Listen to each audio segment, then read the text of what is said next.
Hello friends, നമ്മളിന്ന് ഹ്യൂമനായി and colourful വേർഡിലെ കുറച്ച് notes, short notes ക്വിക്കായിട്ട് പറഞ്ഞു തരാൻ പോവാണ്. കോർണിയ എന്താ? Eye front is covered by a membrane is called cornea and aqueous humour means fluid filled space behind the cornea. അതാണ് aqueous humour എന്ന് പറയുന്നത്.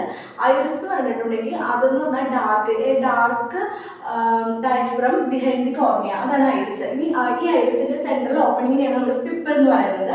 പിന്നെ ലെൻസ് എന്ന് പറഞ്ഞിട്ടുണ്ടെങ്കിൽ കോൺവെക്സ് ലെൻസ് ആയിരിക്കും. അതെന്ന് പറഞ്ഞിട്ടുണ്ടെങ്കിൽ ഒരു എന്താ പറയുക, ഒരു protein jelly protein like material ആയിരിക്കും. അതാണ് ലെൻസ് എന്ന് പറയുന്നത്. സിലിയറി മസ്കിൾസ് എന്ന് പറഞ്ഞിട്ടുണ്ടെങ്കിൽ അതെന്താ ചെയ്യുന്നത് വെച്ചിട്ടുണ്ടെങ്കിൽ നമ്മുടെ ഫോക്കൽ ലെങ്ത്തും ലെൻസ് കർവേച്ചറും അഡ്ജസ്റ്റ് ചെയ്യാണ് ചെയ്യുന്നത്. പിന്നെ റെറ്റിന എന്ന് പറഞ്ഞിട്ടുണ്ടെങ്കിൽ റെറ്റിനയിൽ കോൺസും റോഡ്സ് കണ്ടെയ്ൻ ചെയ്യും. ഇന്നർ ബാക്ക് സർഫസ് ആണ് റെറ്റിന എന്ന് പറഞ്ഞിട്ടുണ്ടെങ്കിൽ. പിന്നെ ഒപ്റ്റിക് നെർവ്സ് ചെയ്യുന്നത് എന്ന് വെച്ചിട്ടുണ്ടെങ്കിൽ നമ്മുടെ സിഗ്നൽസിനെ ബ്രെയിനിലേക്ക് ട്രാൻസ്മിറ്റ് ചെയ്യും.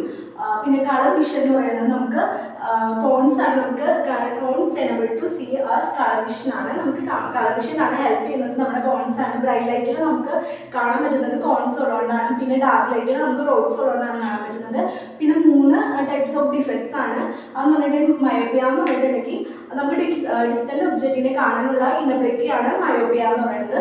പിന്നെ ഹൈപ്പർമെട്രോപ്പിയ മീൻസ് അത് നമുക്ക് ഫോക്കസ് ചെയ്യാൻ പറ്റില്ല, നിയർ ബൈ ഒബ്ജക്റ്റിനെ ഫോക്കസ് ചെയ്യാൻ പറ്റില്ലെങ്കിൽ അത് ഹൈപ്പർമെട്രോപ്പിയ ആണ്. The third one is presbyopia ആണ്. നമ്മുടെ മയോപ്പിയ ഹാപ്പൻ ചെയ്യാൻ ഒരു 50 ഏജ് ഒക്കെ ആവുമ്പോഴേക്ക് നമുക്ക് അതിനെ പറയാം പ്രസ്ബയോപ്പിയ എന്ന് പറയാം. മയോപ്പിയ എന്താണെന്ന് വെച്ചാൽ ഡിസ്റ്റന്റ് ഒബ്ജക്റ്റിനെ കാണാൻ പറ്റില്ല മയോപ്പിയ. അപ്പോൾ ഡിസ്റ്റന്റ് ഒബ്ജക്റ്റിന് ഒരു 50 വയസ്സൊക്കെ ആവുമ്പോൾ നമുക്ക് കാണാൻ പറ്റില്ലെങ്കിൽ അത് പ്രസ്ബയോപ്പിയ എന്ന് പറയാം. അപ്പോൾ നമ്മൾ ഇന്നത്തെ ക്ലാസ്സിൽ ഇത്രയും കാര്യങ്ങളാണ് പറഞ്ഞത്. നെക്സ്റ്റ് ക്ലാസ്സിൽ നമ്മൾ സ്കാറ്ററിങ്ങും